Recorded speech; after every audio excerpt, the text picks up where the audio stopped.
most successful captain in the history of international cricket, a man with maximum number of ICC titles. I'm pleased to be joined by Australian legend Ricky Ponting, who is currently the head coach of Delhi Capitals. Ricky, Delhi are in a precarious spot in the points table. How important is the upcoming clash against Gujarat Titans, a team that you had the better of in the reverse fixture?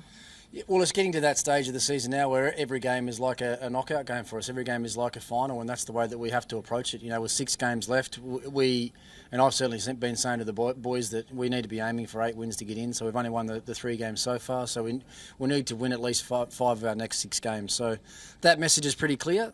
It's up to all of us now to make sure we do everything we can to get ourselves as well prepared as we can for another big challenge in a couple of days' time. So, I mean, what we've seen in the tournament is our best cricket's definitely good enough, and it's just been we haven't been able to put a full 40 overs together as often as we would have liked. So hopefully that starts in a couple of days.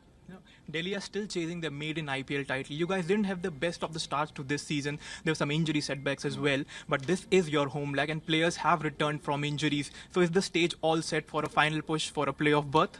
Yeah, it seemed like we were a little bit jinxed at the start of the tournament, actually. I mean, Harry Brook not coming for personal reasons. Mitchell Marsh goes down with an injury, which, you know, he's been sent home. Mukesh Kumar missed a few games. Kuldeep Yadav missed a few games. Ishant goes over on his ankle in our first game, in a game that we probably would have won. So it's had that sort of feel about it at the start, but you know, we're not making excuses. We've got a big squad of players, and we've got a good squad of players, and we've got to find a way to win games. And you know, from now on, as I said, every day becomes more important than the other, and we've got to push on and stay positive. And you know, when we've played 35 or 36 good overs of cricket, we've got to make sure we push on and play 40 overs of cricket, and then we'll win some games. You work closely with Rishabh Pant. He has had a difficult last 15 months. But are you convinced that he's ready to walk into the India's T20 World Cup squad? Yeah, I've got no doubt about that. I've worked with Rishabh for a long time now. You know, I've been here for 6 or 7 years with him the whole time, and you know, we all missed him dearly last year. Not just from what he brings on the field, but you know, his leadership and what he brings off the field as well. He's got that infectious attitude and smile that we all love, and it's great to see him back playing and playing well. I can't see how he won't be named in India's squad. He's too dynamic of a player and too good to have around the team with gloves or with the bat in his hand.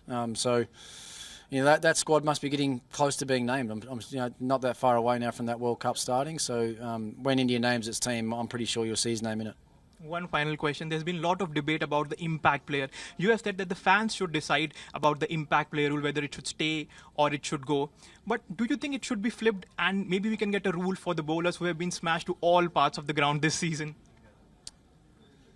It's an interesting one about the bowlers. You know, there's been discussions for years about, you know, can you have a choice to pick a bowler to bowl 1 more over or 2 more overs? With the way the modern game is, I think bowlers are pretty happy just to bowl their 4 overs and not have to bowl any more.